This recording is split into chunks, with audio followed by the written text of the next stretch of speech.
What's up, guys? It is Modern Craftsman Monday. This week Monday. Oh, I thought John was going to be the third guy. Same here. Monday. Next week. We have Trevor Hults. First off, he came down with COVID, so very real world, scary experience, and we dig into how that impacted his business and how that aligned. I mean, he's working in New York City. New York City? New York City. The absolute hot spot for COVID.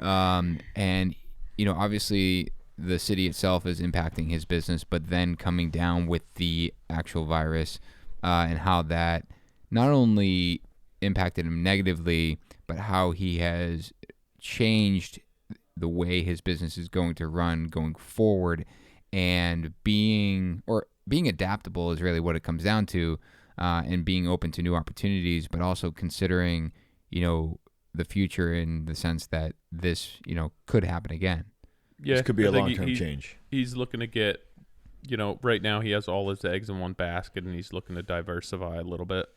And this week's podcast is brought to you by Kuiken Brothers. Ding, ding, ding. Tyler, take it away. Yeah, so I was supposed to say that, but so this week's podcast is brought to you by Kuiken Brothers. This is a long one, so I'm probably going to read it. But their classical modern craftsman molding collections feature over 90 historically accurate molding profiles, all milled from poplar, and have in stock as 16-foot lengths. They have a great catalog and pattern book that you can request from their website. This is very important. KuikenBrothers.com. KUIKEN brothers.com. A molding design guide with full room packages of crown, casing, and base molding combinations to help take the guesswork out of the selection process with your clients. A great resource for architects, designers, builders, and remodelers. This collection ships direct to job sites around the country. These profiles are not your typical molding profiles, and you'll be offering your customers something unique. Send them a DM through Instagram, and Ryan, that's Ryan personally, will answer any questions you have about pricing, shipping, and guide you through the design resources on their website. KuikenBrothers.com. That's KUIKEN. And then he does mention the spelling of Kuiken is intended to have the letters read individually, as many people don't know how to spell it. I should probably read it once more. Doug can pick which one he likes. I thought that was good. Pretty clean, yeah. Yeah, okay. That was good, dude. All right, then let's go with that.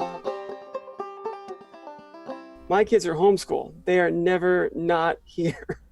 I don't know how you do It is always, I don't do it. I don't know how anyone does it. I go to work. It's easier. Catherine does it. She does. We have a 9, a 7, and a 5-year-old. And she also runs part of the co-op. So there's like 100 kids at co-op. They go there. They used to go there once a week. That's where they do karate and parkour and Spanish and things like that. I love how karate and parkour are your first two things you described. That's what they like. That was awesome. What's parkour? Parkour is where your 7-year-old leaps off of your van and you take him to the hospital to get his tongue reattached. That's what parkour is. Wait, what? Martin was leaping, doing parkour outside, and bit his tongue like 3/4 of the way off, like 4 months ago. Had to take him to the hospital. It was so bad, the doctor actually said, "Would you mind if I take pictures for students?" Really? And spent like 20 minutes taking pictures with my kid crying rather than, putting his tongue back together. It was awesome. I loved it. I've never heard of this before. But Parkour? I'm Dude, looking Google it up that. right now. Yeah. I am. I'm looking it up right now. It looks interesting. If you look up parkour on, what is that? God, I'm drawing a blank again. Steve Carell. Yes, The Office. Yes, The Office. Watch that I feel one. like people have done Oh my this God, I love forever, that but one. it was not called parkour. Dude, so speaking of The Office, now that we're home more and we're not going out, my wife's like, we should watch The Office from season 1, because we've never watched it, and she's literally, it's like it was supposed to be our thing, and I'll go to sleep and she'll like watch another 4 episodes. She's like, all right, so Pam is no longer with whatever his name is. I'm like, this is not the agreement we had with Jim. Yeah, no, he's not. Yeah. She's not with him yet. Oh, my bad. Season 3. I know he's gonna get there, but just waiting. Have you ever seen them do? For some reason, I'm blanking on the name of it right now, but that parkour type thing, but with bikes. Oh, like the mountain bikes? The dirt bikes with the seat people without do the it with seats? mountain bike. I forget what it's called though. For some reason, I'm blanking on it. It's a style of bike riding, but they do that. They like hop from obstacle to obstacle. Yeah. Yeah. I tried that once. Well, it's like those guys that walk on the edge of the buildings. Oh yeah. Dude, I don't know. Not really the same. Okay, jumping from a picnic table to the ground. Well, either way, someone shared a video the other day, and the guy, it was like one of those clickbait videos, and of course I'm sitting there watching it, and it was like 20 minutes long. I only needed to be 30 seconds. Mm-hmm. And finally it gets to the scene where he goes to the next balcony and he slips and he falls, and the camera goes over and he grabbed a coaxial cable that was hanging off the side of the building and literally like 300 feet above the ground and pulls himself up. He's like, dude, I just got electrocuted. And his buddy's like, dude, you almost died. Yeah. Like, and he's like, yeah, I saw the cable, I grabbed it, and the thing was zapping me, but I knew I had to climb up. But in my mind, dude, that's nature taking its course. Like, I don't know if he should survive. Yeah, it's crazy, dude. Well, Trevor, what's up in your world, man? So many things. What do you want to know? I want to know everything. Well, let's talk about the COVID thing. Where do you want to start? You have COVID. Okay, so I just got over it. It was not as bad as predicted, but I'm also not I don't smoke. I don't have some sort of underlying respiratory issue. I'm not, I'm 41. I run 5 miles a day. I do kettlebells. Like, I'm relatively fit. Yeah. Considering. Dude, you look like you're 25. Yeah, I was going to say, you look great for 41, man. Turning 42. Oh, 42, in that case. Sorry. Honestly, I was looking at pictures. My grandfather just passed 2 weeks ago. Sorry to hear that. I appreciate that. I was looking at pictures of him when I was born. He was 46. I swear he looks like he's 62. And I'm convinced it's like he smoked from the time he was 10. He was a 2-pack a day. And then when he was in his 20s, he switched to cigars. He smoked cigars the way other people smoke cigarettes. So by the time he hit 46, he looked white hair, wrinkled face. You would not think he's 40. I'm looking at him, I'm thinking like, I'm really doing great. I look fantastic compared to him. But yeah, he made it to 89 years old. You know what did him in? It wasn't COVID. He was cleaning his own gutters and fell off the roof and broke his shoulder and ended up in rehab for 6 months, 89 years old. Oh, my God. He was doing parkour or cleaning his gutters? A little bit of both. So if he hadn't smoked and hadn't tried to clean his own gutters at 89, he might have outlived all of us, but it is what it is. So the COVID, I got COVID, Travis got COVID, Travis' wife got COVID, at least 2 of our other guys got COVID. It's New York City, as you know. I think the rate I saw is like 22% right now is what they're saying for New York City. And that's not remarkable when you think about how packed in we all are going to work every day. Mm-hmm. All my guys take the subway. Nobody owns a car. Nobody owns a truck. You get in a subway car, it's wall to wall. Even right now, I've seen guys send me photos from the subway in the morning. They're still elbow to elbow with people. So it's not shocking to me that New York is the hardest hit of any place in the States right now. Mm-hmm. If you eliminate New York from the statistics, the rest of the country is doing as well as like Germany, and Germany's doing the best out of all of Europe. And I think it's just because there's no other subway system in North America as packed and as dirty and as awful as the New York subway system. And you're saying it's still just as packed? It's still pretty packed. Yeah. I mean, the people that have to go to work have to go to work. Mm-hmm. Yeah. The thing that we all have to remember with this, my guys are all legal, right? I'm assuming most of your employees, Tyler has one employee. Everybody assume he is. Assume he is. Everybody's legal, right? Those guys get unemployment. Those guys are getting benefits. those are the guys that like the shutdown is awful because they're not making as much money as they normally are, but they don't have to go to work to eat. If you go to Home Depot right now to the parking lot, it's just as full as it always is with guys. And I mean, in Brooklyn, in Bed-Stuy, Hamilton Avenue, you go to that Home Depot, the parking lot has just as many guys as normal looking for work. They don't have the luxury of saying, I guess I'll just go on unemployment, or maybe my boss will let me work in the shop for a few weeks. They don't have it. Then same thing, hospital workers, we all know. So New York City, the streets are quiet. I got to the brewery this morning in 25 minutes instead of an hour and a half to go to, the 12 miles. So that's like the upside of this whole thing, because I get to drive a van, I get a parking space. If you live in New York City and you don't have a truck and you're at the low end of the labor scale, you're on that subway. So I don't think it's going to slow down amongst the guys at the bottom end of the trade pool until we get a vaccine or there's herd immunity. And the likelihood of either of those happening anytime soon, I don't see it. So Trevor, I had a really awful 2 weeks, but like, I'm okay. So when did you find out that you were sick? Like, what gave it away? I knew it. I mean, I had a headache, an earache, a sore throat, and a cough for a week, and I was still going to work. And then it got to the point, like, I knew that I couldn't keep going to work. Like, it's the point, I had a fever. I knew I probably have this thing. I did the best I could to get into my doctor. She's amazing. She said, basically, I'm diagnosing 65 people a day right now. I can't test most of them, but of the tests I give, which is about 25% of that number, 100% positive across the board. So she said, if you come in contact with anybody who's tested positive, I said, I've come in contact with 2 people who have been tested positive. She said, well, then you've got it. We're not even going to waste a test on you. Right. You've got all the symptoms. You came into contact with somebody who has it and who tested positive. You've got it. So you're now under quarantine. And she said, that basically means wherever you are right now, you're there for the next 14 days. Do you like this office? It's not very big. And this is where I hung out for 14 days with my kids banging on the door like, what are you doing now? You going to come out now? And I didn't have to go to the hospital. I didn't have any super severe symptoms. It hurt to breathe. I had a never-ending cough.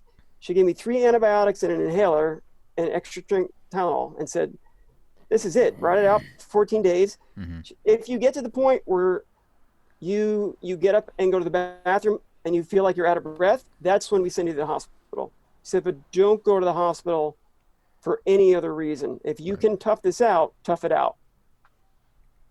I think that's the frightening thing. It's like, and we've even talked to, my wife has friends and or anyone that we know second people removed. It's like, even to that point where they can't breathe, it's like, hey, and I wish I knew who it was, but my wife was talking to someone and they basically said, her husband had it and said, you just keep an eye on him, check on him every 2 to 3 hours. And as long as he's not blue, and he's breathing, then, stay where you are.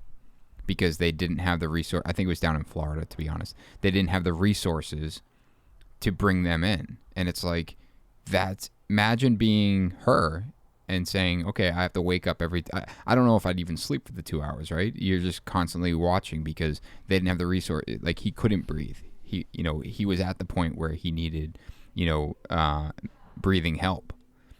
And that's, a ventilator. And that's just frightening. That was terrifying to me. Like, the idea that I'm going to be strapped into bed helpless with a machine is like the last thing that I can imagine having to do.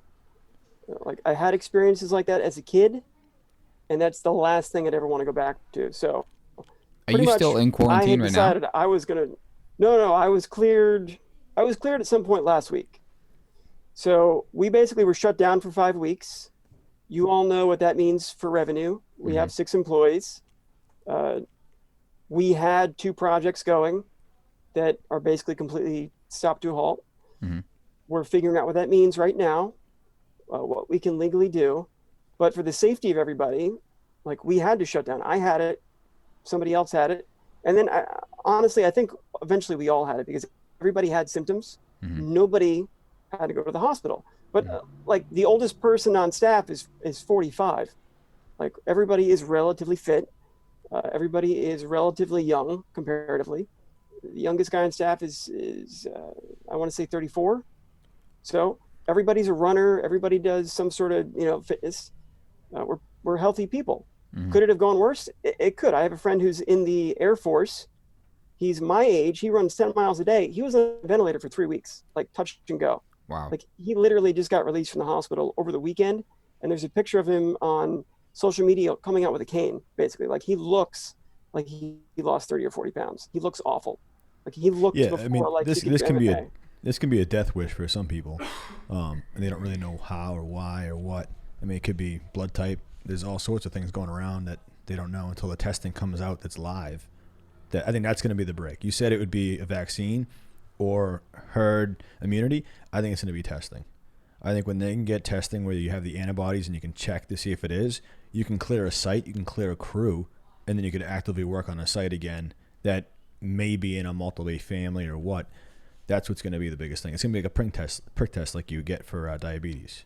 That's what I think is going to be the next thing. But can we go back a little bit to, so COVID was, an alarming thing. What happened in New York for you guys? Like, I know I hesitantly started wearing gloves and then wear the cover up wherever I go on, outside the job site, really. What were you doing to protect yourself going to work on, transit and public transit and stuff like that before that you contracted? Admittedly, nothing. Like I was one of the people who thought, how bad is this going to get? If it's a flu, and I don't mean that to downplay it. I mean, but that was what they said it was in the beginning. Yeah. We all work 90 hours a week. I'm doing the thing I do where you put your head down and you keep going. And off in the periphery, you're hearing about this illness and people are getting sick. And I'm thinking, this is New York City. Every year, everybody gets the flu. It's an awful experience. I had my flu shot. I know everybody on the job site. As long as I know everybody who's here and everybody goes home at night, we should all be fine, probably. Because I've got deadlines. I've got clients that have overhead. They've got all of their operating expenses. I don't think about myself first. I think I've got to get these projects done. I've got to keep my employees going because they need their paycheck, because this is how they protect and feed their family. We can't stop for anything. We don't stop. And then I got it. And then we all got it and we had to stop. There wasn't really a choice at that point. Since then, I've been on a couple of job sites. I was in New Jersey actually on Friday, Tyler, checking out a very large affordable housing project. Completely not something we do. Obviously not in our wheelhouse. But I have a friend there building out, I want to say it's a 50,000 square foot warehouse that they're converting to affordable senior apartments. They're essential construction. And I went over to check it out and said, maybe I can put my guys here and they can work per hour until I can, figure out what we're going to do. And I could not believe the amount of guys he has on site. There were 10 or 15 trucks outside, each truck full of guys, 4 or 5 guys to get out. They've got T-shirts over their face. And I asked a friend of mine, what are you guys doing about this? He said, well, we're making sure everybody washes their hands. Everybody has to stay 6 feet apart. Everybody's got their face covered, but that's not doing anything. And I don't mean that in a judgmental way. I was the guy 5 weeks ago saying, don't worry about it, guys. We're going to tough this out. Just, do what you can. So I was wrong. But what was that reality like when you found out that you really had it? Were you I don't know how your systems work for your projects or you in your company, but what was the impact that you thought was going to happen? Was it worth working to get it and then be out for 14 days? Well, whether or not I got it, we were shut down by New York City. So the economic impact of what was going to happen thanks to the decisions New York made, whether you agreed or not, it doesn't matter if you agree, they decided to shut down all non-essential construction. We're not essential. I build breweries and bars and high-end renovations. None of that counts as essentials. But either way, we were getting shut down, right? I hate to say it, but none of us are essential. Right. I mean, in honesty. I mean, people that are saving lives are essential. I hate that word right now. No, I agree with you. I think the fact that there are active construction projects going on right now that are deemed essential, and the grocery store stays open, but an electrician couldn't go work in isolation someplace safely on a closed site, doesn't make any sense at all. Like it's not a well thought out or logical solution. Was it worth getting sick? No. Like I genuinely had the thought, like, am I going to end up on a ventilator? Am I going to end up having to say goodbye to my kids on an iPhone? But do you also think about that you could bring this home to your family? Oh, 100%. It's the same as like lead paint or asbestos. It's like you don't think about that when you don't have kids, but then as soon as you do, you're like, a flake of lead paint the size of my pinky nail can affect my kids like for the rest of their lives. Yeah. So like that's how I went about it. It took me maybe a couple days to realize that, hey, you got to come home, change, you got to wash your hands, wherever I leave my truck, unless it's a job site I know with the crews that are there. Honestly, I usually have my gloves on until I get to my laptop. Yeah. Well, that I'm already doing already because of the kids. I change at the job site. I don't bring my work clothes home with me. I wear a mask. I wear gloves. I have work clothes. They stay in my job box. I come home as clean as possible, and the kids are not allowed to say hello to me until I come in and wash my hands, wash my face, and I know that I'm cleaned off. So like that's the thing I was already doing. Mm-hmm. It didn't keep me from getting sick. And I'm not convinced I got it through the people at work. I think it's just as likely I got it at the grocery store, because the grocery stores here have been insane. Mm-hmm. Or got it, pumping gas, the gas station, gas station's just as full as it always is. Could have been on the gas pump. There's a whole series of places I could have contracted this that it didn't occur to me until after the fact that I'm putting myself and my family at risk just going to the grocery store. It changes how you think about things. It's like I wear my gloves and then I take them off and then it asks for my zip code when I get gas. And I'm like, dude, these fat fingers with gloves on, I'm not going to be able to push the numbers and get it right. And then like, what do I got to do? Or if I do just use your tongue. Yeah, right. But it's even like, I always do self-checkout on homies. And it's like my gloves don't come off. I use my knuckle to type in my, cell phone number to get my account. It's crazy, man. But I remember the day it changed. It was like 2 weeks into this thing, and I would have my cover up or whatever, and just in case, I wasn't really comfortable with it. And then one day I walked into Homies on a weekend, and I saw like two friends of mine. I was walking in, and they had masks on. One's an ex-state trooper, so he's like very vigilant about what is happening for safety. And I'm like, I get it. He goes, put it on. I walk into Homies, and we're talking, and it's moment like you look around, and it's like everyone had masks on. It was like. I thought there was like a mask shortage. Like we couldn't get them. And now everybody has them on. Yeah. And I felt like the outsider. I'm like, all right, I'll just cover up.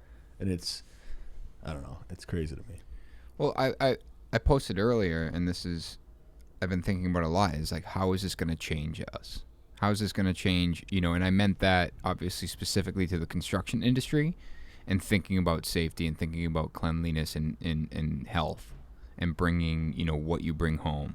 And just like you said, Trevor, it's like that was something that, my wife probably asked me to do more times than I did, is to come home, shower, change before anything with the kids. Where I'm not immersed in the dust and the dirt as much as I used to be. But then it's like when this hit and when this started becoming a thing and I was at the office all day, I'd come home, strip down, shower, change my clothes before I even talk to the kids. And I think about, is that going to be normal now? And is wearing a mask, not necessarily at Homies, but is wearing a mask more often on a job site going to be more normal? Having these, hand washing stations, we talked last week. It's like both homes that we're in don't have, they have plumbing. We just don't have a sink. So you know what? Like, let's just make this standard. Once there's plumbing on a job site, buy a $100 laundry sink and hook it up. Now you have hot water. You can wash your hands. Makes it easier for the tile guy anyway. Like all of this stuff. And and if there's no plumbing on a site, then we get a hand washing station until we do. And it's go ahead. No, I think it'll be interesting. Obviously, this is going to change the way we are in society, but I also think specifically to our industry, how this is going to make us change from a health and safety standpoint. I think it's also what we bring to the clients. I mean, working in a house where every day you clean up at the end of the day by sweeping, they're going to be like Fort Knox, like Tyler's jobs, where it's a lot of plastic, negative air is regardless of demo. You're basically thinking about people breathing and bringing in some sort of a virus, is having that be pulled out. Guarantee. I feel like, Build Clean and the negative air machines, you watch, we'll probably have like, not Festool, but like Milwaukee, all those guys that come out with these negative air machines. That way we can just make it easy and shove them in windows. That way, put your plastic up, zip walls will be huge. Really a bigger barrier between clients, because that's all I'm thinking about. We have a client right now that we did a bathroom for, and we didn't do the other bathroom on the second floor because they're like, we'll bundle that with the downstairs basement reno. And then we're like talking about it. I'm like, hey, I'll do the basement because we're completely sealed off, but we're going to have to wait on that up. They have 2 kids and she's pregnant with another one. And I'm like, there's no way I'm going to put your family in jeopardy by having tile guys and everyone walk up and down the stairs, because there's no way. It's literally dead center in the middle of the house. You come up the stairs, the bathroom right there, without having them go through the window like Tyler you are. I don't know how I would do it for it safely to be done with them. So I just said, hey, we'll postpone that part of it, and I'll work with you on management for that remobilization when we do come up with a plan on how to do it. I also think it's, for our situations, very controllable as to who's on our job and who we're interacting. And maybe the numbers are bigger and the scale's a little bit different. But for somebody like Trevor, in Trevor's case, he's depending on employees to basically go out and expose themselves just to get to work. It's when we're in the suburbs, everyone has a car, everyone has a truck. They could very easily leave their house, get in a truck, go to work, and not see another person. But what's he supposed to do in his situation? Just find people who are willing to go out, and basically put themselves at risk or their family at risk? No, so here's the plan, right? We were already doing a lot of things that other people weren't doing to begin with, in terms of, separation of space and negative air machines. Things, honestly, that some of the older guys I've encountered have kind of mocked and made fun of. Like, why are you bothering with that kind of thing? That's expensive. It takes a lot of time. That was the thing we had already bought into because, I came at this late in life comparatively. I am not a lifer. I didn't start doing this until I was, I think 34 is when I really started doing this full time. So I already understood what my health was worth and what the health of my family was worth. This is now so disruptive that people who didn't take that seriously are going to need to take it seriously. It's going to really disrupt and change the way, I'm hoping, a lot of clients see that and start to value that and be willing to pay what it costs to invest in the health of their project and their contractor. And that means for someone like me, I'm going to have to budget now Uber for everybody, right? If I want to keep my employees safe, because I have a moral obligation as well, right?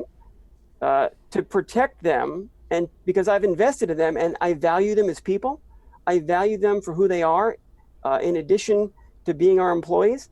It's now my responsibility to invest in figuring out how do we protect them from door to door. If that means we have to budget for Uber so that everybody is somehow getting an Uber and everybody wears a respirator from their door, a real respirator, from their door to my door at work, that's what we're going to have to do. And if a client doesn't want to invest in that right now, we don't need to do the project. And we'll figure out another way. We'll find the people that are willing to partner with us and understand that we're protecting everybody's health and protecting the health of the community. It's not about how cheap you can get the project. That's not kind of my kind of project anyway. That's not the kind of projects you guys do. I know that you understand that. You're partnering with and collaborating people that want to invest in a beautiful, beautiful space and a beautiful project. But it's now going to shake up, I think, everybody else who wasn't thinking of it like that, and the contractors who weren't concerned about maybe the health of themselves or their employees, and say, are you willing to come up to the next year, to come up to the next level, and knowing it's not just about you.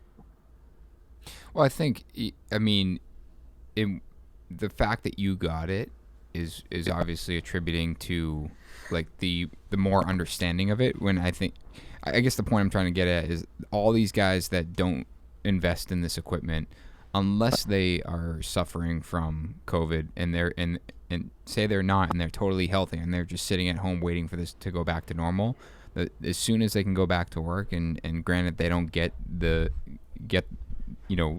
sick, I think they're just all of this is going to go out of their mind and they're not going to invest because they never had the opportunity to, I guess, air quotes, suffer from it to make these adjustments. They're just waiting for it to go back to normal, and and that's unfortunate.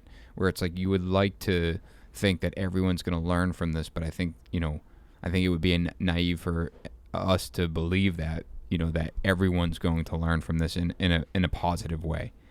I do agree with you that a lot of people will, improve upon their safety. Like I said, like what we're doing, we are taking actions for long-term improvements, and I think a lot of the good guys are going to do the same. It just sucks that it won't be widespread, and I don't think that I think that's going to be the same for any industry, really. I mean, I think a lot of it would be customers demanding that from their contractors at this point. I think that even for my customer base, that the health and safety aspect of our job, that's almost an extra. You have to find customers who are willing to pay for you to take care of them, which to me is somewhat absurd. I think that hopefully we do get some customers who are more privy to that at this point, that there should be a cleaner work site and there should be you should take into account health throughout the project. And I think that may be more a demand on the customer side than contractors just willing to do that. I think pretty much every OSHA video proves that most people are not going to learn from this. Mm-hmm. Like I just had to finish, like, you have to get OSHA 62 now in New York City. I don't know what you guys have 62? to do. 60 in New York City now, to be a general contractor, you have not OSHA 30, you have to get OSHA 62. So I'm in the process on that, and they make you watch all those videos. I did the 61.5. Is that what it was? Yeah. Fine. It was great. Round up. It was lovely. Every one of those videos is somebody who had never been hurt before, or they grabbed that coaxial cable, and because it worked last time, it's going to work this time. Right. There's a whole series of guys. We all know that guy who is always going to try to skate by because either it's a lot of effort or he doesn't understand the idea that it's costing you more money in the long run.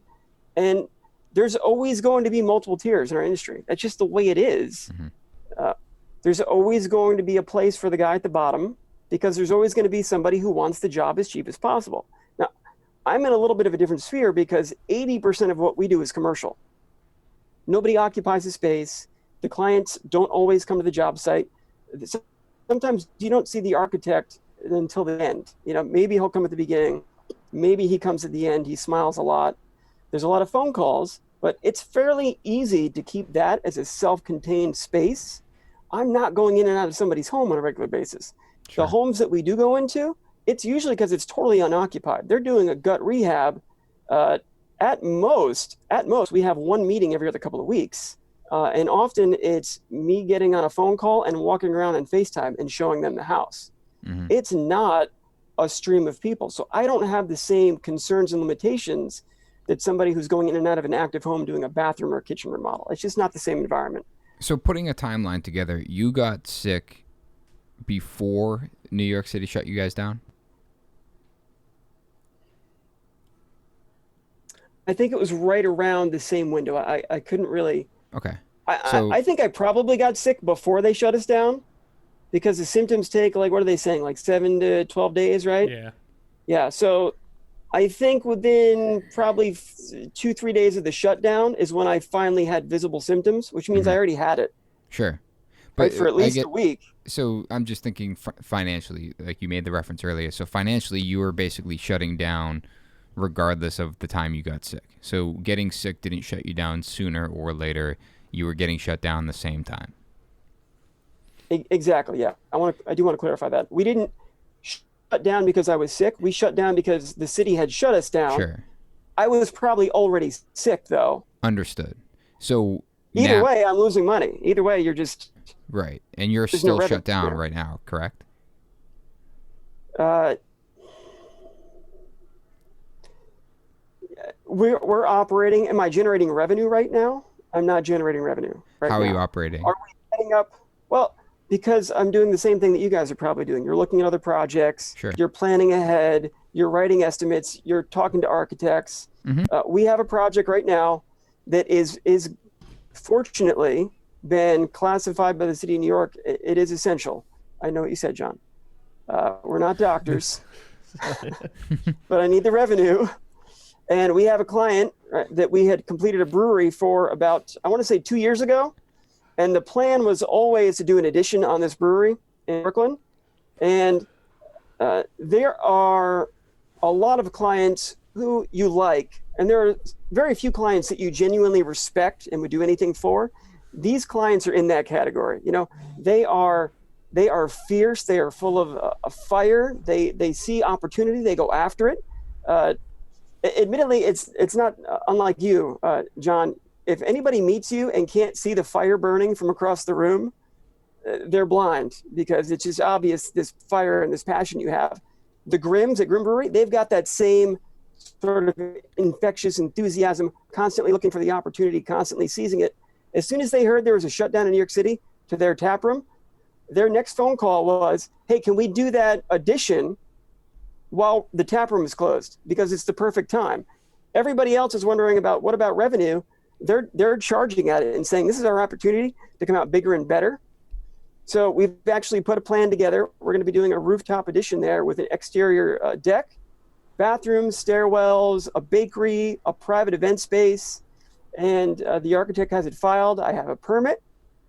And as of, I believe it was on Friday night, I didn't get the email until last night, the city of New York has declared it an essential project, so we can get back to work.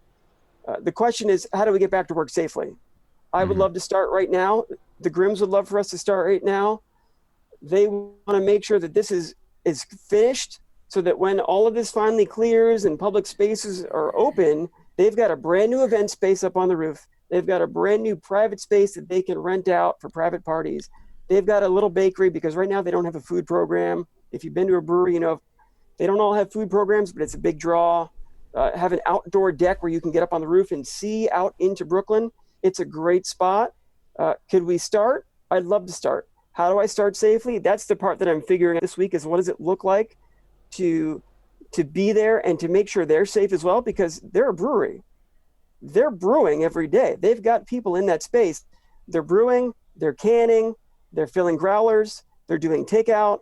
I don't know how many people were there today when I was there this morning. I'm going to guess it was about 15 or 20 of their employees.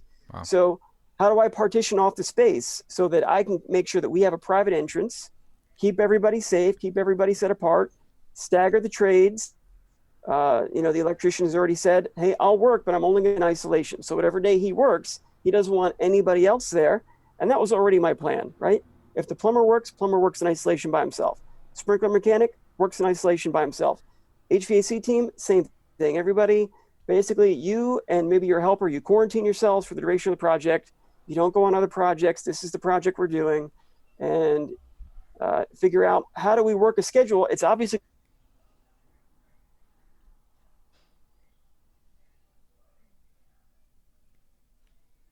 Is that something that you charge more money for?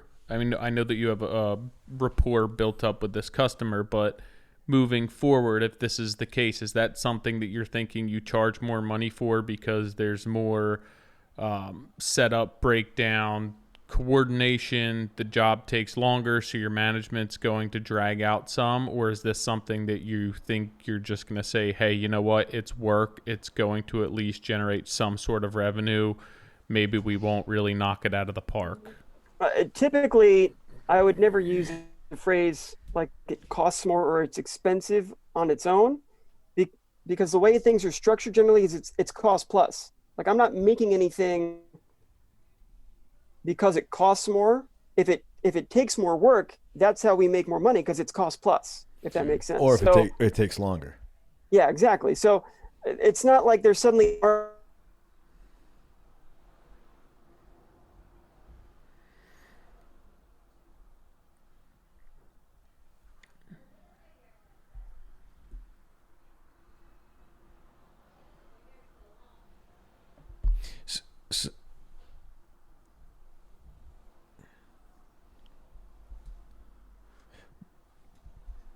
But how did you set those expectations with the client? We were just very direct about it from the beginning, and they're fully aware of the situation. I know, but for everyone else that's listening, like, how do they approach this client and try and give the your expertise on what's going to happen? Like, hey, we're living in a world of hurt. Like, we don't know what's going to happen. So this is my weekly billing. I'm going to pop in here and there because it's only one sub now. Like, you can't, in my mind, it's like, all right, I'm going to charge my usual weekly fee. Let's say it's $2,000 a week to manage that job. I'm not managing 10 subs. I'm now managing one HVAC guy.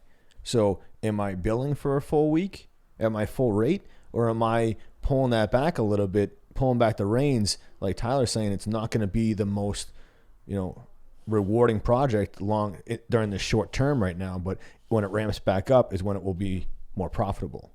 You know what I mean? Like, I couldn't see myself charging a full $2,000 to manage the HVAC guy. So everything's relative. I'm going to be there every day, right? Whether or not anybody else is there, I will be there for every single sub because it's an important part of the experience, because it's an active brewery, that someone be there to make sure that we're maintaining proper protocol from start to finish every day. So the very first part of our conversation was, regardless of how we set this up, regardless of who's here every day, I will be here. You will see me here every morning and closing every day to make sure that all the protocols are followed, that we don't have any sort of issue between one of my subs and one of your employees. We want to maintain whatever we set up at the beginning throughout the duration. So I'm going to be here start to finish every single day, unless there's no work happening. That's the only time that I will not be there, is if no work is happening. The next part of that conversation absolutely was setting up the expectation that nothing is normal. Everything has changed. Deliveries that used to come in 2 days, they could take 2 weeks. And that was part of the conversation, actually, to reiterate to them today, we're still making some decisions on things. This isn't like it was 2 years ago when I said, I can get the structural guy here in 2 days to start steel work. It might take him 3 weeks just to get the steel, because there is no more Chinese steel right now. You can't get Chinese steel in New York City. It's a thing of the past. There is no more shells. Got Corona. It's got Corona. Exactly. It's got Corona or Modelo. It's a thing of the past. And I've asked all the subcontractors, give me a realistic timeline on materials, and we talk through that. The HVAC guy said, this is the timeline. The plumber said, this is the timeline. The sprinkler mechanic said, this is the timeline. The average time right now to get materials is 5 to 15 business days. That's what it takes just to get a material order lined up. And make sure that you can get everything scheduled, because they're so backlogged. They're doing deliveries in a very specific way. I talked to Kuiken about how their deliveries are set up. I wanted to try to maybe expedite things, go to their yard. And the procedure is, you have to go to somebody down the street. You have to check in. He's going to put you in a queue. When you're ready, he'll call you over to his truck. He's going to take your order. They send the order over. Then they're going to send you electronic payment. Once you pay electronically, then they can pull your order. Once they pull their order, then that's going to go into a queue. Basically, to pick up material at Kuiken, it could take 3 or 4 hours to keep everybody safe. And I totally respect that. I think that they're doing an amazing job, that they very quickly adapted and came up with a process. But the fact that I can't roll in with a truck, grab materials in an hour and leave is already changing the timeline of everything. And that's just a small detail. The supplier that we use in New York City for certain things that Kuiken doesn't carry, he's already told me, like, look, the doors are locked. You can't come in the building. If you want an order, you're going to have to give me at least a week's notice. We're going to get a delivery truck out there to you. And as much as possible, we're basically going to use, if you have a forklift, we'll open the truck and you can pull everything off of the pallets if possible. If you don't have a forklift, we'll get it off for you, but we want to keep our driver in the truck. So every delivery now takes, instead of an hour, it's going to take 3 hours. So how are you budgeting for that, being that there's zero experience working this way right now? And I know that it's cost plus, but there's got to be some conversation as to budget or what percentage this is going to be more, just because everything, I've been working through this. I'm working by myself right now, but I know for myself, everything takes twice as long because you're planning for certain things and then it doesn't happen, and then you need to adapt and there's a different game plan, and then you're planning for 3 weeks ahead. And it seems like so much of what we're doing now is double time and covering your rear end. And I think that I don't have experience doing that. You know, my job, it's a lump sum bid. I can't really change that mid job, and I'm just continuing to work along. But how are you going to approach that at this point, being that you don't really know what this is going to cost? That's an amazing question.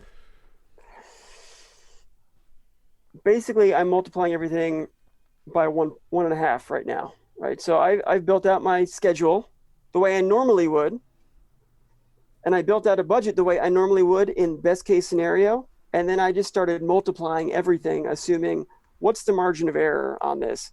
Because the way we're working, typically on a project like this with a brewery client, it's usually some sort of loan, right? So there's always a pre-construction period in which you're putting together a budget and a timeline so they can go and secure their loan. That's usually how this works. You know, average brewery build, I think, that I've been a part of is $2-3 million. That's not a huge budget in New York City, but you have to remember that these places don't have a huge amount of finishes. And that number doesn't always also include the equipment. The equipment is often a separate line item, because with a brewery, the equipment could be a third of your total budget. If you're spending $3 million, it could be $1 million is just the equipment itself. That's not always factored into the construction loan because it's a separate purchase and the client's buying it directly. So typically you're putting together a budget in pre-construction, you're walking the client and the architect through it, they're securing their loan. In this case, we're basically doing the same thing, right? I've built a budget and said, this is what the budget normally would be. This is what the timeline normally would be. I'm thinking we should just basically double this timeline. Let's just assume that the timeline is double at minimum. Let's just say that's the timeline. As Johnny's pointed out, obviously, to a certain extent, we're going to cost less because we're managing less week to week. I'm not going to be there, 12 hours a day with 6 different subs. And on Saturdays, it's going to be one guy at a time. So there is a smaller cost. I'm going to be able to do other things and maximize my time while I'm there, during the day, and be bidding other things, be looking at other plans, handle some project management for the other things that you can do off-site.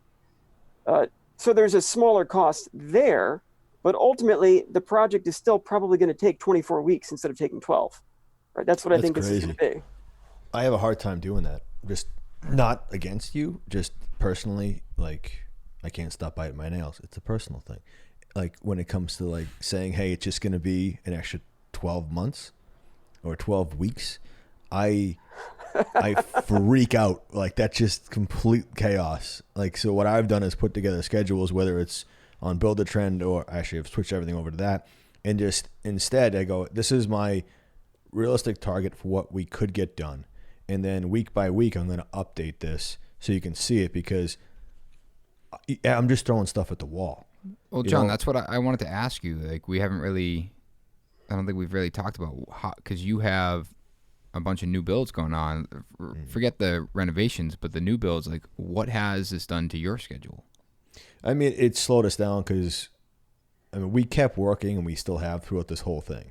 And obviously it slowed us down where subs, we're putting certain people, like there's certain aged guys on our jobs, like our AV guy that does our central vac. He's like 63. So we just assumed right away we'd give him the site to himself. Yeah. A couple other guys. But then certain towns have stopped working, as you know. And so Wellesley, in particular, we have 4 builds there. They have continued doing inspections, but they're not as quick. Like, hey, we're all excited. The town's still doing inspections. Yeah, it's not like you email them and then they come right out like they used to. It's you email them, 24 hours goes by, you get a response, then you do an inspection. So like I've told all our clients is that, hey, that process, instead of being a week, now that we've gotten into it, because I couldn't assume, is now what we found out is going to be a 2-week, 2.5-week process to get your plumbing, electrical, HVAC, all that sign off. So it's really live updates. And I guess I feel like that's my problem in this industry, is that I don't like to, if I try and figure out what the float is, meaning what the difference could be, and I do that for every single task that I have at hand across 7 jobs, That's like saying a lie to one person and then trying to remember it when you've said 4 other lies. I know it's not a lie, but it's just like I can't juggle it. I like to be accurate, and if I have to update you, I'll update you, but this is what I'm getting. I need to get a better buffer instead of it being like this tight. I need to be like, hey, you know what? I'm trying to do better. Honestly, my biggest thing has been instead of going, hey, no, we're starting that Tuesday, we're starting that midweek. Like I'm trying to talk in weeks instead of days, because days will turn into hours, and that's not realistic for anybody, especially on the scale that we do. So it's really trying to give that and trying to tell clients, like the one we're doing in Carlisle, it's like we're waiting on that permit. And we did set it. We're like, hey, it could be another month on permitting. I just don't know. It's a small town. They completely shut down. Didn't give us a date. And then I just I emailed the inspector just saying, hey, you know, anything I can do, let me know. And I did put a little bit in there going, hey, you know what? This job's remote. The whole beginning stage is between site, foundation. It's a handful of guys, and they're not overlapping. Guys would love to work, and we'd love to get them working. And he's like, I'll give you a permit next week. So it's like, and then I turn around, and I did do it. I said, hey, we're going to have the permit the next 2 weeks, even though he promised me that way. You get me? So I'm trying. But in general, that is a problem I have, is how to add buffer and still be realistic. Oh, I mean, it goes. How many of your customers are depending on your budget to get out loans for their projects, or most of it self-funded? John? Oh, for me? I mean, some of it's self-funded and some of it's loans. But we haven't changed our numbers. Because we've made good progress, and the goal is that we'll be able to eat that up and spit it out and make up time that we're anticipating will kind of rectify itself towards the end of the project. You know, so there's still time left. So that one in Carlisle, we haven't said, hey, we're going to have to up our management. You know, I haven't. What if somebody came to you today looking to start a job in the next, you know, I mean, hypothetically, say you're in the planning stages and you wanted to start in the next couple of months, and you knew it would be dragging out. I mean, I'm looking at it, I guess, from the point of view, like Trevor, his efficiency is going to be way down based on where he's working and his setup. And I think that working in the city is difficult as is. Now add all of this to the mix. Is it something, do you think you would consider upping that budget to be able to cover all the headaches? Or are you thinking, hey, I'm going to kind of double down on this and charge the same amount and it's work? I mean, the real talk here is I'm not going to up the budget. Unless there's some sort of protocol that gets put in place between now and then that makes us hire a third party to do testing on individual subs that come on the job to be safe, I would have to add that in. Right now, to be completely honest with you, it would mean I would, instead of staggering 2 projects right now, I would probably take both projects on and split the management between both. That way it's not their fault that they need to cover for this. It's my job as a business owner to kind of rearrange how our work's going to be to make it work. I'm not spreading myself thin on that management, but I am trying to create it at accuracy, and vice versa. I'm reading your mind that what ends of things go back to normal in 4 weeks. Then you have 2 products that are active. Then we have to then be cognizant of what we're doing and how we're doing it, you know, like, so that way they don't get. Well, I think you're doing a disservice to yourself at that point. I always am.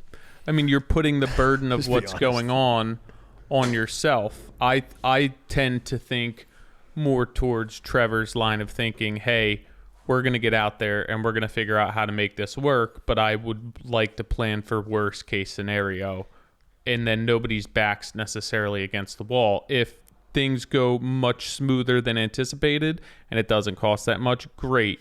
But I would rather that than be on the other end of the spectrum and say, hey, you know, we're going to basically say that this isn't going to affect anything. This isn't going to affect schedule. Budget will make up for it. And then that entire job have my stomach in my throat because I told somebody, you know, I need to live up to this and I need to hit this deadline. And it's basically costing me money. And now it's the same thing as, you know, when Nick's customer, however long ago, said, do you need this extra time? And he said no. And then he wished he took it later on. I mean, flip side is that, I mean, we are cost plus for everything we do. So we're not doing GMP or lump sum. Yeah. So it's really updating that client in Right. what's happening real time, that if it does get stretched out, I mean, there's still going to be fees along with that. I also don't have the burden is on me regardless. I don't want to have to charge them. I asked Trevor that question about if you're only managing a few subs, how could you bill for an entire week? That wasn't so much you, but that was the question for myself, is that how would I be cool with that? And I wouldn't be. So what would I have to do to compensate to make up the difference? Entirely right. I do put it on me, but that's how I do everything. And it's probably not the rest thing. I do want to clarify. When I said I'm going to be there every day, I'm going to have a tool belt on. And that's one thing that people sometimes overlook when they're talking to me about how budgets work and how money works. I put a tool belt on and I am an active project manager. When the HVAC guy doesn't need my attention, when the plumber doesn't need my attention, when the electrician doesn't need my attention, I'm going to frame a wall. I'm going to hang a door. I'm going to put up drywall. Whether it's right or wrong, a lot of people have told me, people don't do this way. And I've said, I don't care how other people do it. This is the reason I'm doing it, is because I want to make things. If I don't get to make things anymore, I don't want to keep doing this. I could go to a different career if I wanted to sit at a desk. So as much as it's sort of maximizing my value to the client, they're not just paying me to be a project manager and I'm standing there with a cup of coffee. I also have my tool belt on, and when I'm not managing things or managing layout, ordering materials, or talking to the architect, I'm swinging a hammer. That's the way I like it. Dude, God bless you. I couldn't do that. I couldn't manage a project while wearing a tool belt and getting what I'm supposed to get done. It's not necessarily the most efficient way, and I'm. It was very impossible for me to run a business. Yeah. And I felt like I wore the tool belt just to wear the tool belt. And it was just like I was like, Gonna hold your coffee. Yeah, it was like I haven't touched a single tool in this belt all day. I felt that I was 40% productive on both. Yeah. And then, I would agree with you. Yeah, I would agree with you. And I'm not knocking you. Trust me, I loved it. And it got to a point where when I was young enough and I wasn't taking on as much, like the builds went from like 2,000 square foot additions to 9,000 square foot house. Somewhere in that gap, I should have put the bags down. But yet I held on till I was still building right. houses. Yeah, you're right. So I guess it's finding that spot and being realistic with yourself is, hey, what am I, like back to Tyler's thing. This comment was, when are you not doing yourself any justice there where, hey, you should either put the bags down or hire a manager to run the stuff and you can keep the bags on. My other question is, what liability and workman's comp numbers are you going with? Is it management numbers, or is it carpenter numbers? So those are two different rates. This is a good question. At what point is all of our liability and workers' comp going to go up when they realize the risks associated with putting employees in the field when there is no going back to normal, right? They're talking about there could be another outbreak this winter, right? Mm-hmm. Unless there's a vaccine, and even if there is a vaccine, it's probably going to be a yearly thing, right? So at what point does your insurance company realize, wait a minute, he's on the hook if that plumber gets sick and he dies and his wife sues, that comes at us. So where are our rates going to be 6 months from now? I don't know. My health insurance just went up 25%. It did? I got the notice today. Boom, just like that. See, Blue Cross Blue Shield. I prepaid mine in December for the whole year. But at the renewal, I prepaid our liability, our workers' comp, and our health insurance for the whole year in December. They'll just get you at the audit.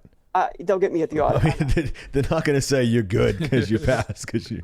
I would love to. We'd all pay ahead of time. I just got a word. They did just audit our workers' comp, and we got another bill. Yeah, but everything else, yeah, I know that they're going to hit me at the renewal at the end of the year. I'm predicting that all this is going to go up, but you're guessing, and I admit you're guessing. Nobody knows how this is going to affect insurance. There is no going back to normal. Like, that's the thing we all need to grapple with. There are going to be people that think it's normal. They're going to be clients. They're going to be architects. They're going to be employees. They're going to be contractors. And they're going to think, oh, everything's back to normal. This is not ever going to be back to normal. It's surprising this hasn't happened more frequently, right? I'm working in New York City. There's always some sort of possible health crisis or some sort of possible terrorist threat, right? It's just part of going to work. If you're waiting until it's safe to go to work, you can't leave your house. I got hit by a car 3 years ago crossing the street from the train station to my house, and ended up in the hospital, like a block from my house. Like, if you're waiting until it's safe, retire, take up golf. I don't know. That's it. The question is, for the rest of us who understand that this is a new reality and that we have to keep ourselves safe, our families safe, our clients safe, knowing that this is probably not the last time this is going to happen, because once it happens at this global scale, it's going to happen again. It's just a matter of time. Look how rapidly it spread. It's a globalized economy. Unless we're willing to all live permanently in a state where we're shut down and we can't go anywhere, it's going to happen again. And even then, even with the shutdown, it still spreads. You know what? You just brought up a good point that, Tyler, you asked me what we do about management. That I can fluctuate and control. But if they came to us and said our liability comp and everything else has gone up, you could correct all the contracts that are starting, but stuff that's ongoing. I mean, that's a good question. It's on us. And then do you approach that person and say, hey, you can't go from like 16% to 17% no MP just because of that reason, I mean, well, I mean, that needs to be in a contract from now on. But that also depends on where your general liability falls on your budget, because that can be a job cost. So is your workman's comp. I itemize ours separately on our contracts and proposals. I mean, insurance is a separate cost. It's a separate line item. Yeah, technically it can be treated as a job cost. But if I'm guessing, Trevor, that it's a separate line item, but it's based on a percentage.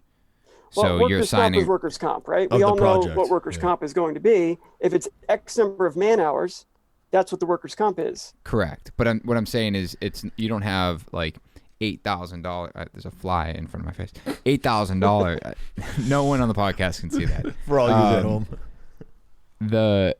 It's not an $8,000 number usually. It's usually 8.3% that's what I'm figuring out. Yeah, you're trying to amortize it out. Yeah. Yeah. So then it's you can't, to John's point, it's like you can't go back and be like, hey, now that workman's comp percentage is going up. It's where if it was $1, I mean, I guess it's. Why can't you if that's part of your contract? I mean, you could if it's in your contract, yeah. But regardless, you could, if it's a cost plus, you could go back to them and say, hey. Right, because it's a cost. That's what I'm getting. That's what I was getting at. Yeah.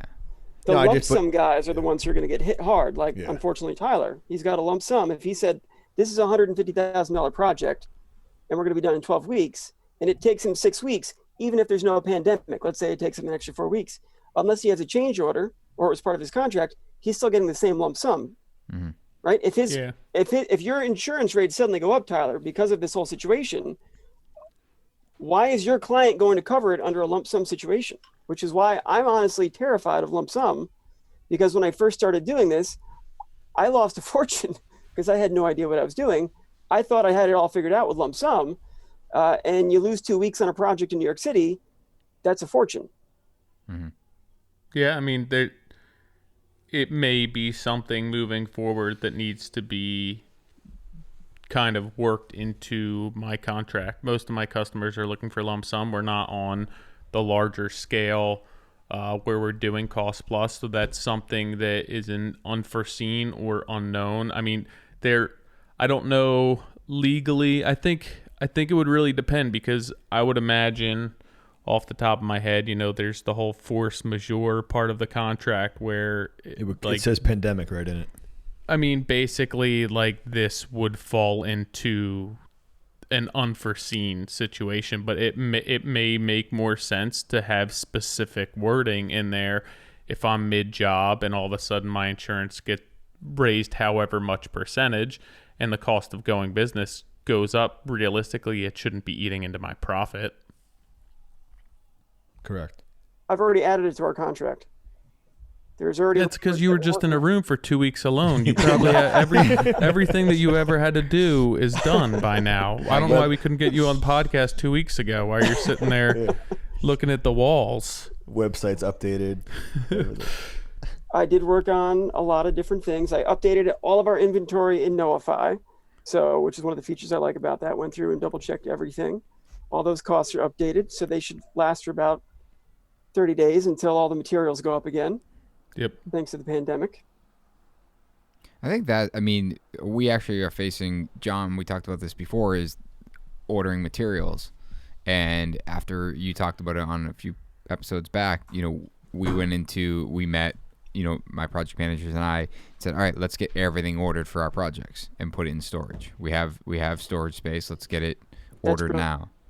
And we had a meeting today, and it's like, you know, I had asked about the tile for one of our jobs. He's like, it's in Spain, and they're not shipping. And according to Spain, the tile might not even be available anymore. That's incredible. And it's just, you know, someone commented to me. I did it on my story. I was showing like I made like a little vault at the job site for everything. I mean, like, you're adding to this problem because you're buying everything right now off the shelves. And I was like, I am actively on a project. Like, it's not like I'm thinking about building a house, right? You know, and I'm buying all the cola fixtures for it, right? Like, I'm literally physically demoing and doing rough right now. Why wouldn't I want all the light? Like, we have a tile. We have a tile that's coming in that we had this discussion with Nikki that they have this. It's like $15,000 for a backsplash tile for the kitchen. Nice. It's getting, like, to get the sample, 2 weeks. And she's like, we could get the sample, we could get it approved. And then between us approving it and it going back to them with approval, they could be shut down in their factory. Right. And it's a 15-week lead time. Like, it barely makes the timeline right now. Mm-hmm. So we just told the client that, hey, whether we'll paint the back, like, expectation-wise, we'll paint it if that's the case, so you have a finished space, air quotes. But once it comes in, we'll have to come in here and do you guys go away for a weekend. We'll come in and do this so that way it's sanitary and cleaning-wise. Mm-hmm. But, yeah, I mean, I think it's a big deal because I know Sub-Zero, Wolf, they shut down. Marvin bumped back 2 weeks. Bach also shut down for appliances. Just trying to get a feel of what was happening because I talked to somebody else and they're like, "Oh, no one's shutting down." I was like, "Who have you talked to?" And they're like, "Oh," and I'm like, because I'm literally asking when I talk to Yale Appliance, "What are you hearing right now? Should I put deposits on all 4 houses right now so I take the inventory that's in the warehouse? Like, what do I need to do?" It's not like I'm just going crazy and panicking. I'm physically asking each person, "Hey, what's the word?" Right. You know, I don't know. I think it's good to be prepared, like everyone's saying. Trevor, in New York, you guys are kind of back to work. You're doing a lot of planning and pre-construction, which is great. But as far as going back to physical work, with the exception of this brewery that's deemed essential, to non-essential things, have they put a plan into place? And to preface that, Boston is starting to unroll. Basically, you need a COVID-19 safety plan. You have to submit your own plan with no guidelines to follow. Yeah, we're still waiting. It was due Friday, bro. No, there's still not a final affidavit. Affidavit was due on Friday. I'm getting updates on it. Just saying. We submitted ours on Friday because we had our product that was deemed. We asked for a hardship because they weren't letting anybody work. Mm-hmm. So we asked for a hardship when we got one. And then we had the plans were due Friday. So then you and I will be talking after this. There's podcast. no place to submit it. You have to. We submitted it with the building inspector, but there's no place to. I looked for an update today, and they were like they're still waiting on releasing something, and I'm either way. Trevor, we wrote one. We wrote one for Cambridge. I believe you. I thought it was I have the wrong information. So what about New York? So it sounds like the mayor is pushing for construction to stay shut down through the end of July, is what I'm hearing. And obviously that has long-reaching implications. And there's also the fact that the majority of our clients are at the upper end, right, economically. I don't know what's going to happen in terms of investment. Like right now, since 80% of what we do has been bars, breweries, restaurants, they're talking about, and from industry insiders, that it could take 5 to 10 years for the restaurant industry to come back after this. Oh, Jesus. Right? So there goes 80% of our client base. The other 20% of our client base are super high-end residential millwork, trim, renovation work, right? That's the other 20% that we do. Are they going to keep building? Well, how much did they just lose in the stock market? I don't know. Like, I don't know what that market's going to look like. So our plan currently, besides doing the brewery, which is again an essential project according to New York City, we are also looking at. Can I pause you there? Why are they deeming that essential? Don't ask. So it's essential. Well, would you take away people's booze in a time of crisis and pandemic when you're sheltering in place? I guess that's what I was asking. Is that did it have to do with the alcohol? Well, number one, it's manufacturing. So New York had already decided manufacturing was essential from the beginning, right? Okay. We don't make things; we build things. It's not the same thing. We're not manufacturing a product. Sure. So New York had already classified manufacturing essential. Second to that, they classified food production as essential. So breweries are basically in both categories. They make a food product, they make a beverage, and they manufacture. So every brewery in New York City that I know is currently going like crazy, and every one of them very quickly adapted to figuring out, how do we do takeout? Some of them are doing delivery. You're doing delivery. That's awesome. They're doing delivery all over the place. My brother-in-law, he works at Goose Island in Chicago. Super legit brewery. I don't know if any of you have been there. They have the Bourbon County. Just throwing out just a plug. Just who else? Look, I'm in a particular niche. Okay, it's so. But he's been really nervous going to work every day because they're doing takeout. People come to the door. He's got a mask down. He's got my niece and nephew at home. But they're essential. So his brewery is still going like crazy because some things aren't being sold right now.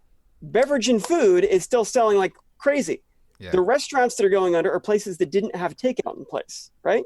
There's a wine bar that we did, I don't remember how long ago, 4 or 5 years ago. It was maybe my second or third project like that in New York City. Super high-end wine bar. They were rated number 2 by Zagat in New York City for wine bars. Within 2 days, he closed his bar and he's selling like just down-home cooking, meals to go. He's baking bread. He's making like chili. He's making okra, and he's selling to-go meals. No more wine bar. He adapted. Many other restaurants and bars I've talked to, they're saying we may never reopen. We're not going to recover from this economically. So I'm basically looking for a new client base and saying, where are we going to be a year from now when this project is over? This brewery project, like let's say it does take 24 weeks. Let's say it gets done. The likelihood of another brewery being built right now, not likely. The likelihood of a restaurant or a bar getting funded right now by investors and say, you know what we really want to do? We really want to build a bar or a brewery right now when we don't know if there's going to be another pandemic this fall and it's going to get shut down again. So most of our client base, as far as I know, my assumption is they're not coming back for a while. There might not be a return to normal for us. And I remember being exceptionally hungry when I started out in this, and I don't particularly want to go back to that period of my life. So as I've been looking around, we are actually looking at doing some essential construction, which is affordable senior housing. It is not our niche. It is not something that we've done, but it's actually where I started out in the construction industry. When I left ministry, essentially, when I left the church, I got a job at a not-for-profit because that's kind of what you do. You don't really know how to do anything else. And the not-for-profit I got a job at built affordable housing for seniors. I worked basically from the desk, right? I didn't swing a hammer. I didn't really know how to swing a hammer that way. I didn't build things. I was a person in the office, the administrative staff. I did procurement. I did outreach. I did a lot of planning. I ended up becoming a project manager there. So I already know what that world looks like. So in New York, there is state and federally funded affordable senior housing. And typically what they do in an urban area is they buy up a series of old Victorian houses, or they buy up a series of brownstones, and they have to make the exterior and make the trim historically accurate, right? So you get to actually do some pretty amazing restoration work on these houses, on the exterior, sometimes on the interior as well. You know, some of these have slate roofs. I've already been talking to Matt at Kuiken because we have a lot of the windows are rounded on top talking about getting Marvin windows. What the lead time is on those, I have no idea. But right now, beginning in June, if I want to, I can take on 4 buildings right now with my crew. We work in isolation, and we're going to take them basically from demolition all the way through to finish work, restoring these brownstones in Victorian houses to be affordable housing. It's essential. When you say if you want to, what does that mean? Like someone has them and it doesn't already have a contractor lined up? No, I'm wrestling with am I putting my team at risk? Like, they're going to go back to work either way. That's the part of this I have to remind myself. Whether or not they go back to work for me, they can't afford not to work. None of our crew can afford to not go to work. They need to get back to work. So that's the part that I sort of remind myself. That's like the entire world right now. Yeah. Mm-hmm. Like, am I morally responsible for them? Well, somebody's going to be morally responsible for them in terms of putting them at risk. And if anybody's going to have to like put them at risk, I'd kind of rather it be me, because I'm looking out for them and I have their best interests in terms of trying to create a safe work environment. They might go someplace else where they don't have that luxury, or they don't have an employer or a boss that wants to invest in their health and in their safety and takes their family's health and safety seriously. So I want to go for it. Is it something that we've done before? We haven't done it. I've seen what it looked like, from an admin and project management point of view. I haven't actually been like boots on the ground on these projects, but how different could it be? What do the numbers look like? That's going to be the biggest difference. It's going to be cost plus. Yeah, there's still a budget. Oh yeah, there's still a budget. It depends on the building. Me building a 12,000 square foot house that's cost plus, or affordable housing. It's a big difference, bro. The numbers are anywhere between 150 and 350 a square foot, but they're not in New York City. So what are you speeding up to make those happen? Could you clarify that more? Like 125 a square foot. You're not the same material, right? Same building products. Like, so how are you making? Is it going to be speed, efficiency, 2-man crew instead of a 4-man crew?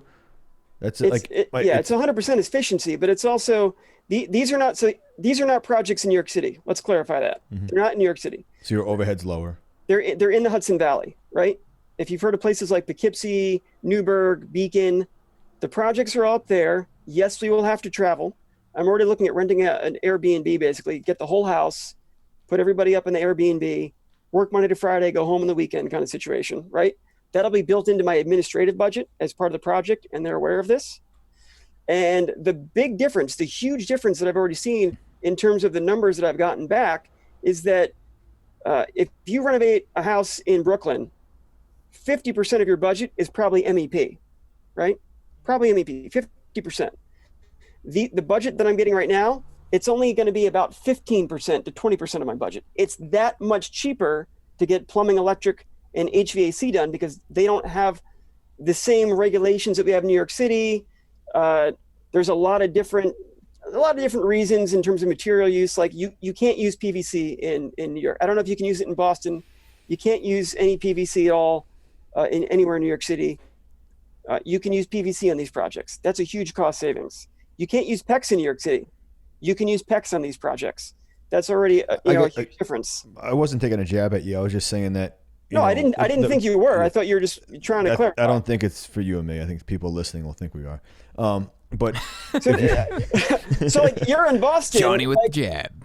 Well, no, it's because people say that. Like, what's the price difference between Boston and I don't know anything about Mass, right? No, but I'm with you. I'm just saying, like, if we build stuff right now, like with these different price points, like customs will be in the $400 a square foot, and then our specs will be in like the high to mid twos. For me to get to $160 a square foot. 300. Let's increase the range. No, there. but I'm just saying, there is a market that's $160 a square foot in my area. Like, and I battle with it all the time because not so much, can I do that? I also think there's a need for it. I know, Nick, we've talked about it before. I think Jason at Artisan does it the best, where he'll do an unbelievable mansion, but still do something that's like a first-time home buyer's dream at all in $670,000. I just don't know what you have to. Is it square footage that you're retracting down? I don't know how you do that. So my point is, if you've been doing this for how many years, doing breweries and all that, and then you have 24 weeks to shake out a new plan. Is this a Band-Aid? Is this what you plan on doing long term, or what's your thought process? I think we have to all see what normal is again. You know, I don't know. How long are you going to wait, though? Like, as a business owner. We're going to do these projects. Let's back up. Mm-hmm. I've already decided we're going to. So what we've agreed to with the developer, and I want to be very clear here, the developer is a very good friend of mine, a very good mentor of mine. He's known me since I was 12. He's maybe 11, 12 years older than me. He's an amazing guy, right? And the numbers that what I do in a year, he does per week. Okay, so it's like the economy of scale is not even close. And I reached out to him and said, you know, this is our situation. I know that what you're doing is essential construction. And he said, I would love to help you, and I would love to have you back in as part of the process because I know the quality of the work you do. You know, how do we make this work for both of us? Because I know that he said, basically, I know you cost a fortune. That's how we started the conversation. I said, the reason we cost more is partly we're in New York City, but I guarantee you the difference between the quality of subcontractor and contractor you're used to working with in terms of speed and efficiency, I'll make the money back on the speed and efficiency. I know that I will, because even in our market, I watch the way we do things. We're getting projects done in half the amount of time that other people are doing these projects. And it's because of the pre-construction. It's because of the planning. It's because we hire a higher caliber of assistant carpenter and project manager. And we put the time in to plan ahead of time. That's what it takes. And I know all of you guys know how to do this. Every one of you is meticulous in your planning. Like, it comes across, every one of you puts the time in to know that project inside and out. I've got the plans behind me. There's 300 pages of plans. I had 14 days in quarantine. Already built these things. To dig through those plans, and I'm looking at them and saying, these buildings, these are great buildings. They're either brick buildings, and it's literally already been taken down to the brick for us, or it's a small balloon frame building, but it's all new joists, all new subfloors, all new framing. I don't have to worry about fighting any of those conditions. It's like, yes, you're building a new house with an old house in the way, but most of the old house is already gone. They've already been gutted down to the studs. There's nothing left. And I've already gone up and looked at the projects, you know, this past weekend. They're demoed, they're clean, they're boarded up. The doors have already been replaced and chained. Literally, I could pull up tomorrow and start installing new joists and get my subfloors down and get framing down. We're going to blow through these houses. And I've already been talking to various subcontractors about dense packed cellulose for the plumbing, for the HVAC. I'm actually going to have to bring somebody down from Rhode Island, a colleague of ours, a good friend of ours, Casa Buena Builders, because he's the only guy I know who does slate roofs. Believe it or not, there's nobody left in this part of New York who I know who does slate roofs. Probably going to bring him down. John Beer, if you guys follow John Beer Contracting. Sure. Yeah. John actually lives a few blocks away from the project sites. So I've talked to John a little bit about bringing him in to increase our efficiency that, hey, John, we can't tackle everything all at the same time. I want to get these buildings done as quickly as possible to show also the developer that we can do this quicker than anybody else. If we're tackling the inside, could you tackle the exterior restoration? Because every one of these buildings needs new corbels and needs historic trim made and balusters, all that stuff. You're going to have to make it in a shop. He's already set up right there. If he's working on the exterior and we tackle the interior work, you know, I'm thinking these are like 12 to 16 week projects, and other people are saying that they're 24 to 32 week projects. I think we're going down the rabbit hole of these specifically, but I think the message you're getting at is you're looking to shift your business. I'm adapting. That's Which the big is picture smart. here. I'm It's adapting. smart, but not just for today, but also for what if there's another pandemic, right? Well, we lost him. 100%. He went down. Oh, no, that was just his phone. I got Man the COVID down. again. I got the COVID again. So look, the important part of the adapting is that what we've agreed to is we take two buildings, right? Two buildings it's a small commitment, right? It's what is that? $1 million, $1.2 million. It's not a huge budget to take on two buildings. They're side by side. They're next to each other. I'm not driving all over the place. I'm not fighting a subway. I'm not looking for a place to park because it's in the Hudson Valley. If those two buildings go well, I ask for two more. If we get to the end of it and I say this is miserable, I figure out something else. But it's Sure. a stopgap so that we can adapt and figure out, is New York City coming back or not? Will there be more brewery work? Will there be more restaurants? Will there be more high-end millwork? Am So I gonna have so to how do sleep you in my van diversify? on Third Avenue? How do you diversify right now, like beyond the Band-Aid? I don't know if Trevor, you're not necessarily saying that this is a Band-Aid, right? This may be the direction that you have to go for the foreseeable future. If the restaurant industry isn't going to come back in 5 to 10 years, you're looking to switch gears for the foreseeable future. You know that 80% of your business may not be bars, restaurants, and breweries anymore, right?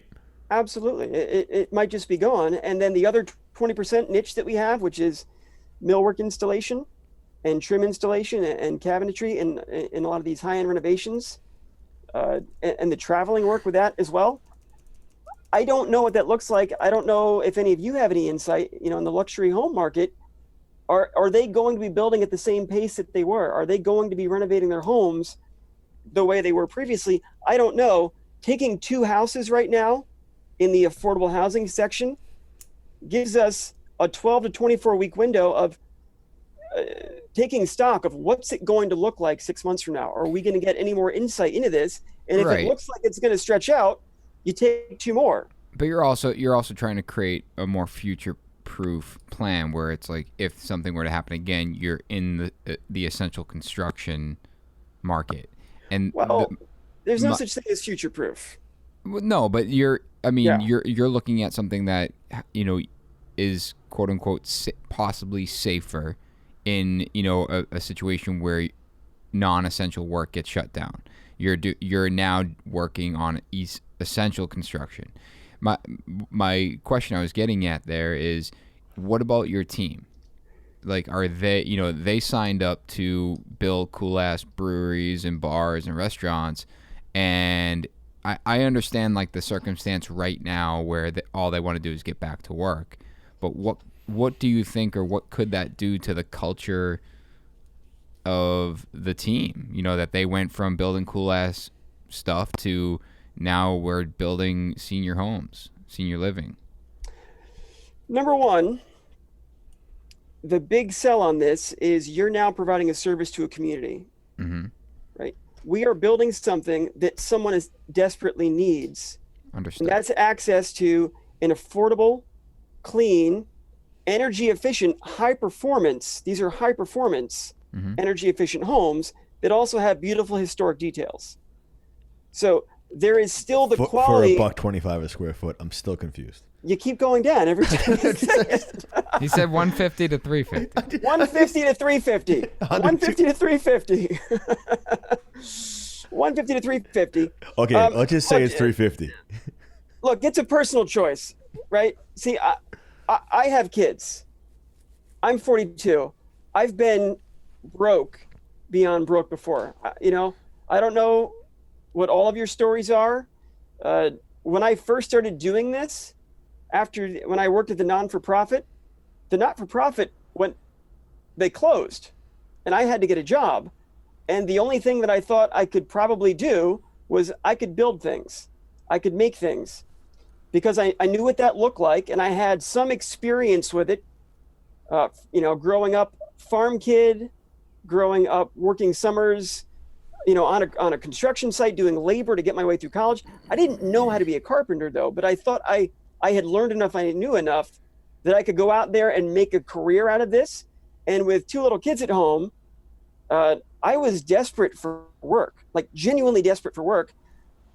I was living in my van while my wife lived with her parents and our 2 little kids. And I would drive to Florida. I would drive to Michigan. I would drive to North Carolina. I would drive to, I drove up to Maine, and I slept in my van or the cheapest hotel room I could find for 2 and 3 week projects. And I didn't always have work.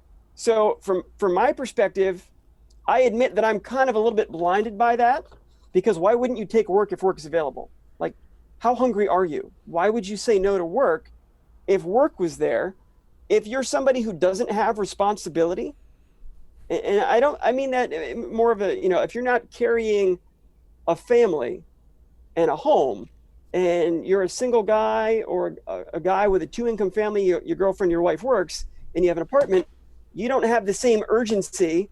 Sorry. you don't have the same urgency as somebody who like has to tell their kids, you know, Daddy has to go to Michigan for 3 weeks. He'll be back later. And I really hope that I can send some money home in the process of that, you know?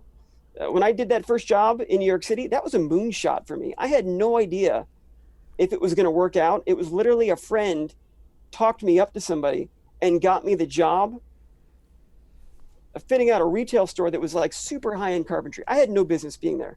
I want to be honest about it. I have no idea how he talked the project manager into hiring me, but he did. And it was a struggle, and I got through it, and I slept in my van on 3rd Avenue because I couldn't afford to drive home at night. And I haven't forgotten that experience. And when I got through that experience, I stayed in New York City because I realized even if I'm the last man on the bench, I'm still playing for the Knicks now, and I'm not playing college ball anymore. I get to be in New York City doing amazing projects, succeeding on a huge stage. So even if I fail, I'm still failing in New York City. And this is where the best projects are. This is where the best clients are. This is where the big money is. This is basically how I get my family from this crazy situation that we're in to succeeding. Mm-hmm. And however many years later it is, if I'm not going back to that, if I have to go anywhere for work so that everybody in my life has an uninterrupted, you know, as much as possible lifestyle, that's what we're going to do. So if an employee says, I really don't want to be a part of that project because it's not a quote unquote sexy project, I 100% respect that. But at the same time, why are you saying no to work? Yeah, I mean, I can't imagine my entire market and what I've done for the past 10 years at this point having to look for a plan B. And I feel that I'm relatively niche as you are. You know, if that dries up, what's my next move? And I haven't even considered that. So I commend you for that. I think that most people are going to kind of have stake in the fact that things will turn around and it'll pick back up and it's going to go back to normal. But you were being smart and you're planning and you're basically saying, I don't think this is going to go back to normal. What's my next move? And maybe this move works out. Maybe it doesn't work out. But you're realizing that you can't keep all of your eggs in one basket at this point. No, and I feel like I made a mistake to a certain extent doing that.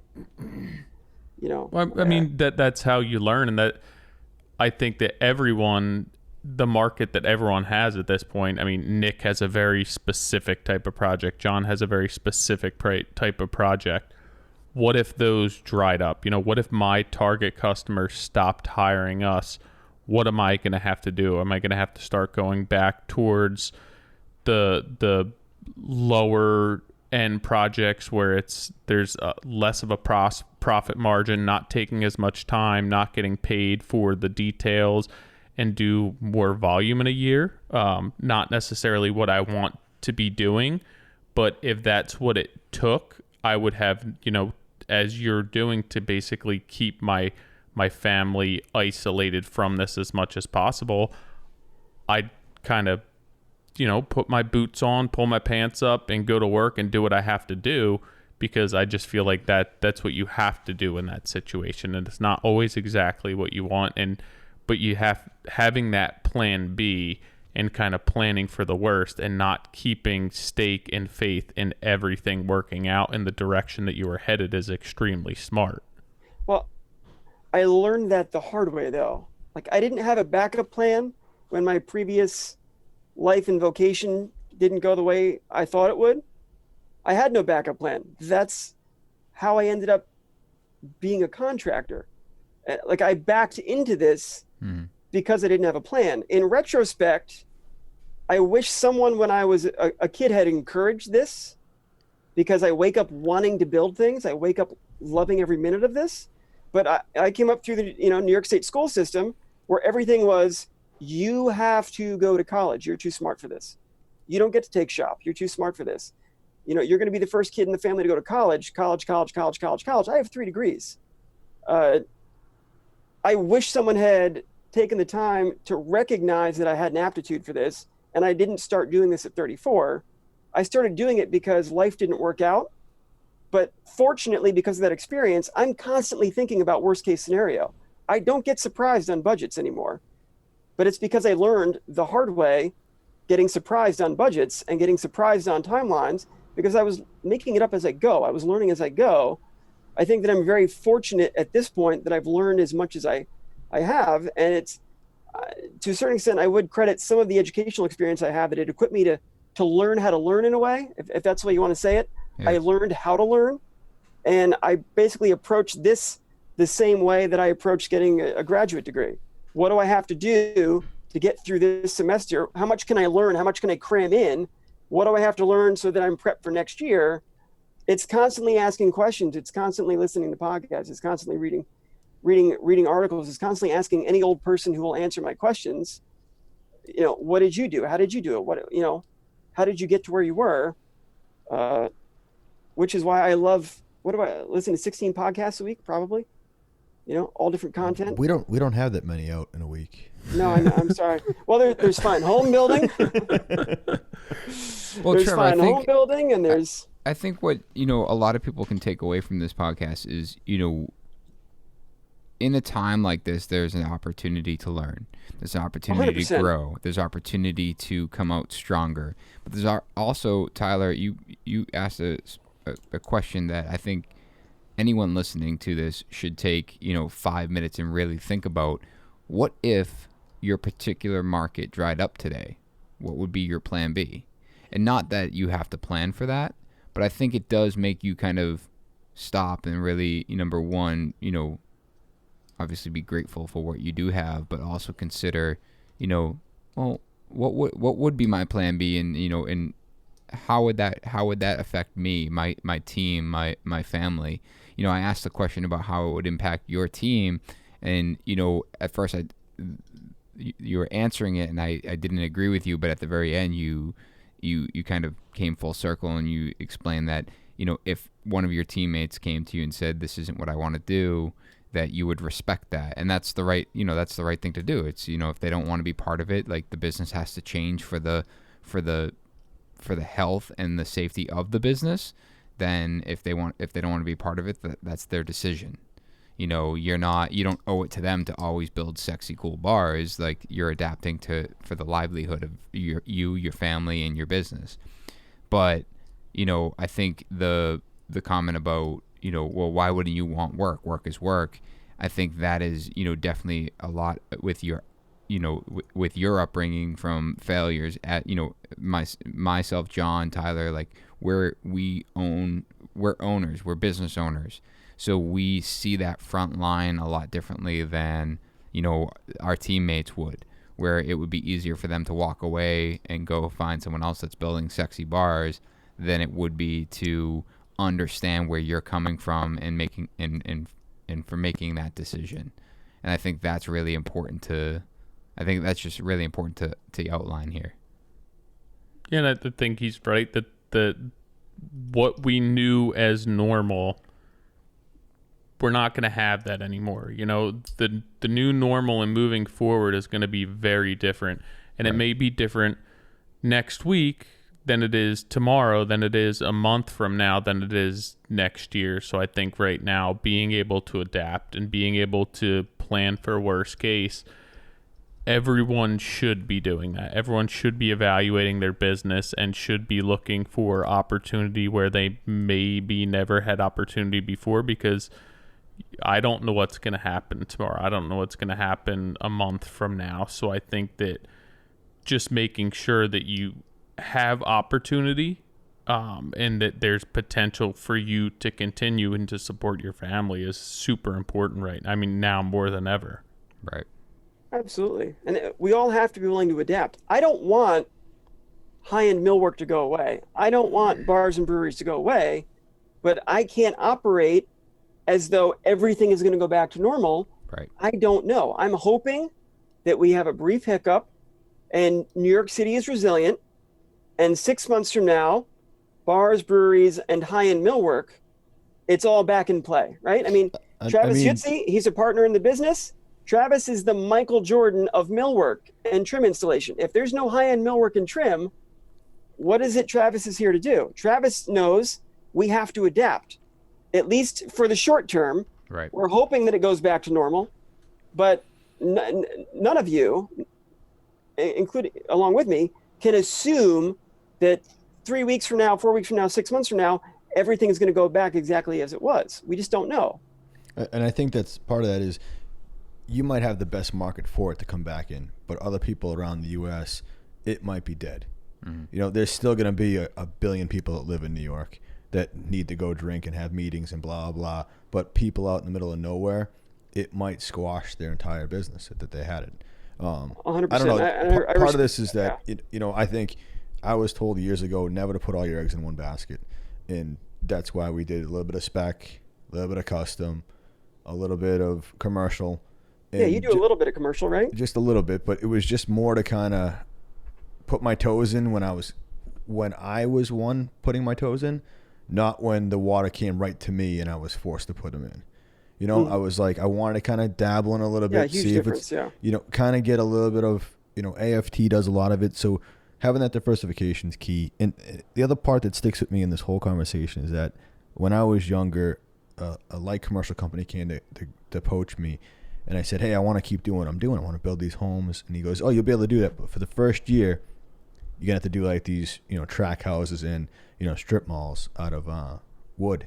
And I'm like, yeah, I don't know if I can do that. And he turned to me and goes, work is work. And I don't do work. What I do every day isn't work to me because I surround myself with passionate people.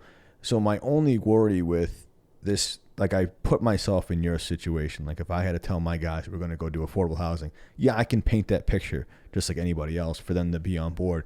But as a business owner, what am I doing to reshape that passion for my guys? I know, Nick, you got to go. So that's just my thing. That's my biggest glitch in this is, yeah, I get you need to work. I would do this exact same thing. It's just for you, like you can tell yourself what it is and then what it is. $1.25 going lower every time. It's only $1. Yeah. It's that's going to be that work. And then there's a reason why only certain people do that work. And that's a really niche to them because they have to make sacrifices that usually cut out passion, And that's not something that we want to do. Like I'm not doing this because I have to do this at this point. I'm doing this because I love doing this. I told you earlier. Yeah. I don't know how to take the tool belt off. I know that I need to figure out how to do that for the company to grow, but I love doing it. I want to have a tool belt on. I want to be a part of the process, bringing these projects to completion. The passion is there. It is. We have to figure out how to safeguard it while we're transitioning, which may only be temporary, and make sure that everybody understands that the narrative is we're briefly doing something for the community. It's giving back to the community, and the community in a way is giving back to us so that we have work. But ultimately, it's still about creating a beautiful space regardless of what the budget is. We do plan to go back to our niche. Yeah. So in a year, you come back to your niche. Will you do the same thing again and stick with the bars? Or will you diversify a little bit and do something else along with the bars? I love commercial breweries and bars. I love everything about the design, everything about all of the elements that you get to look at. Just so many different building elements come into play. This is a sneak peek of it going away. What's your 1 year away plan? My 1 year away plan? Yeah, I buy a taco truck and I go to the beach. Well, Same. While wearing your tool belt. While wearing my tool belt. My point was, truck. would you ask those architects doing breweries if they also do any residential? So it's the same play, just in a different market. I guess that was my ask is what is your, I know what you love. I get it. There's a lot of things that we love, but we have to kind of manipulate them so that they're still a $450, $800 a square foot, but in someone else's home. But you have to create that relationship with that market. That market doesn't come to you because you did breweries. You have to kind of interject yourself a little bit, let people know who you are without totally trying to go for the hard sell. No, I totally understand that. And right now we do residential work, but I'm very selective. I'm hiring you. You're not hiring me. Like you have to be the perfect client or the perfect architect for me to collaborate with you because and this is true, the emotional overhead in residential work is 100% different. Commercial clients, it is a data-driven decision about the investment, and you get to do amazing design, but it's a data-driven thing. What is the ROI on this? With somebody's home that they're going to look at 1,000 times a day, that doorknob every time they go through, and it's mission critical to them that be the perfect doorknob, the emotional overhead in that for me is astronomical. I gotta start doing commercial. It's got to be the perfect client. I think you just sold commercial on everyone listening. I'm a data-driven guy. I love the process. I love to build, but I don't want to spend 3.5 hours talking about if the blue is blue enough. I don't have it in me. I don't care if the blue is blue enough. I'm going to smile a lot, and I'm going to listen to you talk about whether or not that's the blue you meant. We'll talk about it all day, but do I want to do that all the time? No. So we're very cautious about pre-qualifying that the residential clients sort of have the same general mindset. It's a design-driven project. It is a beautiful residential project. You can see, in our Instagram, some of the residential stuff we've done. We don't take the average run-of-the-mill residential usually. It has to be millwork driven, it has to be trim driven, it has to be design driven. But it also has to be a client that I know is not going to be an emotional basket case. I'm sorry, it's the only way I can think to say it. It's got to be somebody that we know that we can collaborate with, and it's not just going to be a 9 o'clock. You're explaining everyone's wish. Is that we could meet a client in 5 minutes and go, are you psycho or not? And you try and sniff that out.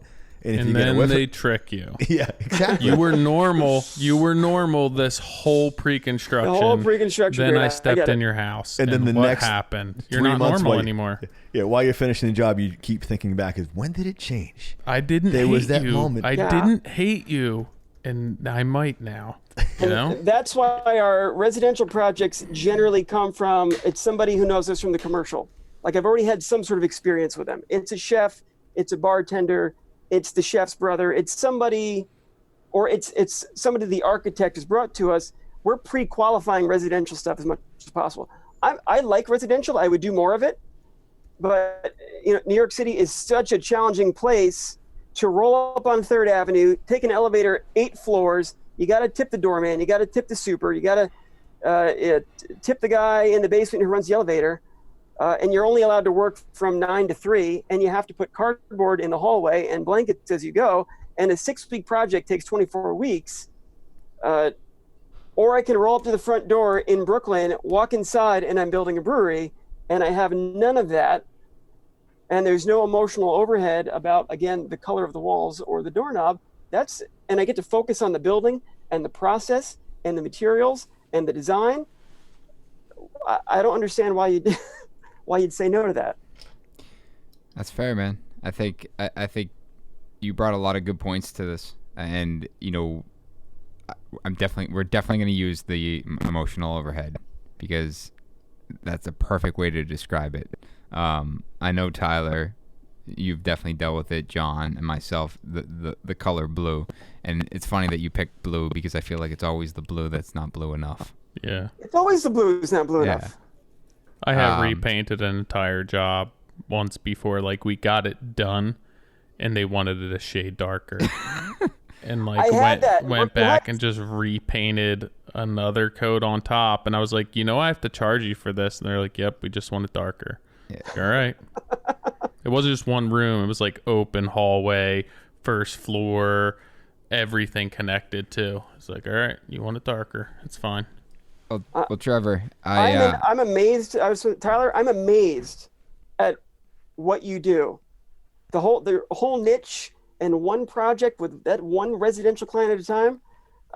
My hat is off to you. Much respect that you have the ability to manage that. I have straight jealousy for him. Like, I gotta know. I'm like, every day, I'm like, I could just do one. What, you should do one. But just do one. One will be good. One will be great. I'm driving around, just going one. When I get those 5 phone calls later, I want one. Just do one. Pick one. It's true. You guys are complicating things. Dude, don't shove that in my head right now. Okay? It's Monday. Well, Trevor, thank you so much for coming on. We're pumped that you're not dead. That's exciting. My wife is very pumped I'm not dead. That's exciting. And that you're out of your room. She told me that I was not allowed to die. That was very important to her. Yeah, understandable. Yeah. Your kids are probably appreciative as well. Absolutely. And honestly, I would not have succeeded at this point to where I have if I didn't have the most supportive family. Like, That's awesome. Kate absolutely does not flinch. She helps run the business. She's administrator. She knows everything about the money that I know, and she does not flinch, is fearless, homeschools 3 children, works for the co-op, does our books, does our invoices. And when I got sick, she looked at me and said, "You're not allowed to die. Go lay down." I might grab her number. I'll see you before you sleep. And try and run my business. Well, Trevor, secondly, thank you for making the time today and No, hopping on with absolutely. us. This was super cool. Appreciate it. No, I greatly appreciate all that you guys do. You give so much time and so many resources to the community. You have an amazing podcast. I learn a lot from it. I hope everybody else does. And I know it's a huge investment knowing basically what all of your time is worth, that you guys are willing to do this every week. So thank you. Thanks, man. Thank From you. all of Take us care. listeners out here, you know? Yeah. We'll Rock chat and roll, soon, guys. man. Yeah, I'll Stay see you, safe. see you at the next JLC. Yeah, see you there. It's canceled. Take care. Thanks, guys. Thank you. Later. Did you get that email? They canceled it because Rhode Island has rented out the Yeah. center as a hospital. Crazy. Read it. Hello from Sweden. Just wanted to drop a note of appreciation. I'm an avid listener of the show, and I really enjoy your choice of guest and dynamic between the 3 of you. I'm not really working within construction, just have a real interest in construction and everything involved. Keep up the great work. Badass. All right, guys. Well, you know where to find us, and stay tuned for next week. We got Justin Fink from Fine Home Building. He just had a baby. Yeah, he did. And he's got a beard. So we're going to talk about that and the beard. See you guys next week.